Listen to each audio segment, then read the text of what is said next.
আসসালামু আলাইকুম ওয়া রাহমাতুল্লাহি ওয়া বারাকাতুহু। ঈদুল ফিতরের চাঁদ দেখার পর থেকে শুরু হয় ঈদের শুভেচ্ছা ও বিনিময়। এ সময় এক মুমিন মুসলমানের সঙ্গে আরেক মুমিন মুসলমানের দেখা সাক্ষাৎ হইলে বিশেষ একটি দোয়ার মাধ্যমে ভাব বিনিময় করতে হয়, যে দোয়াটির মাধ্যমে পরস্পরের কল্যাণ ও মঙ্গল কামনা করা হয়। প্রিয় নবী সাল্লাল্লাহু আলাইহি ওয়াসাল্লাম ও তার সাহাবাগণ ঈদের শুভেচ্ছা বিনিময় একে অপরকে বলতেন, তাকাব্বালাল্লাহু মিন্না ওয়া মিনকুম, অর্থ আল্লাহ তাআলা আমাদের ও আপনার নেক আমল তথা ভালো কাজগুলো কবুল করুন, আমিন। ন্যূনতম ঈদ মুবারক বলে ঈদের শুভেচ্ছা বিনিময় করা যেতে পারে। ঈদুল ফিতর মুসলিম উম্মাহের প্রধান দুটি ধর্মীয় উৎসবের একটি। সারা পৃথিবীতে মুসলিম উম্মাহের বছরে দুটি খুশির দিন আসে, তার ভিতরে প্রথম ঈদুল ফিতর, দ্বিতীয়টি ঈদুল আজহা। ঈদ অর্থ উৎসব বা আনন্দ, এর শাব্দিক অর্থ হল বারবার ফিরে আসা। এই দিনটি বারবার ফিরে আসে বলে এর নামকরণ হয়েছে ঈদ। আল্লাহ সুবহানাহু ওয়া তাআলা এই দিনে তার বান্দাদেরকে নিয়ামত ও অনুগ্রহ দ্বারা বারবার ধন্য করে থাকেন, বারবার ইহসান করে থাকেন। রমাদানে পানাহার নিষিদ্ধ করার পর আবার পানাহারের আদেশ প্রদান করেন। ফিতরা, হজ ও কুরবানির মাংস ভক্ষণ ইত্যাদি নিয়ামত বছর ঘুরে তিনি বারবার বান্দাদেরকে ফিরিয়ে দেন। এতে মানুষের প্রাণে আনন্দের ঢেউ ভেসে ওঠে। এসব কারণে এই দিনের নামকরণ হয়েছে ঈদ।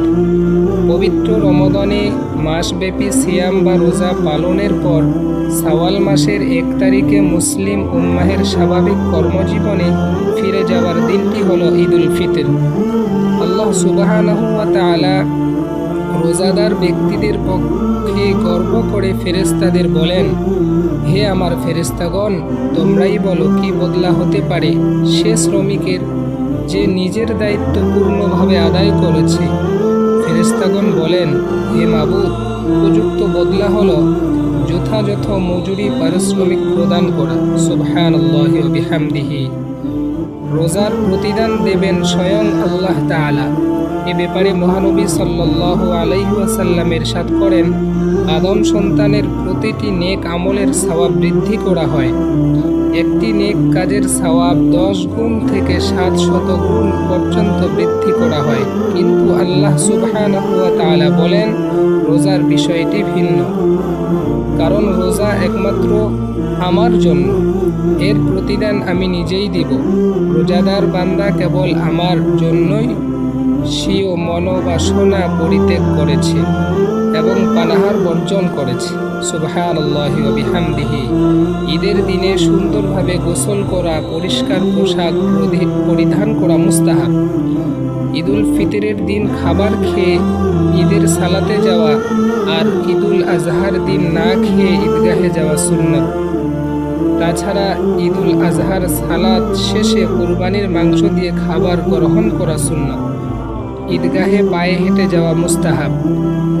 আর এক পথে যাবে এবং ভিন্ন পথ দিয়ে আবার পায়ে হেঁটে আসা সুন্নাত। তাকবীর পড়া এবং তা বেশি বেশি ও উচ্চ স্বরে পড়া সুন্নাত। রাসূল সাল্লাল্লাহু আলাইহি ওয়াসাল্লাম ঘর থেকে ঈদগাহ পর্যন্ত তাকবীর দিতে দিতে যেতেন। তাকবীরটি আমার সাথে সাথে আপনিও পড়ুন। আল্লাহু আকবার, আল্লাহু আকবার, লা ইলাহা ইল্লাল্লাহু, আল্লাহু আকবার, আল্লাহু আকবার, ওয়ালিল্লাহিল হামদ। অর্থ, আল্লাহ মহান, আল্লাহ মহান, আল্লাহ ছাড়া সত্য কোনো উপাস্য নেই। আল্লাহ মহান, আল্লাহ মহান, সমস্ত প্রশংসা আল্লাহর জন্য।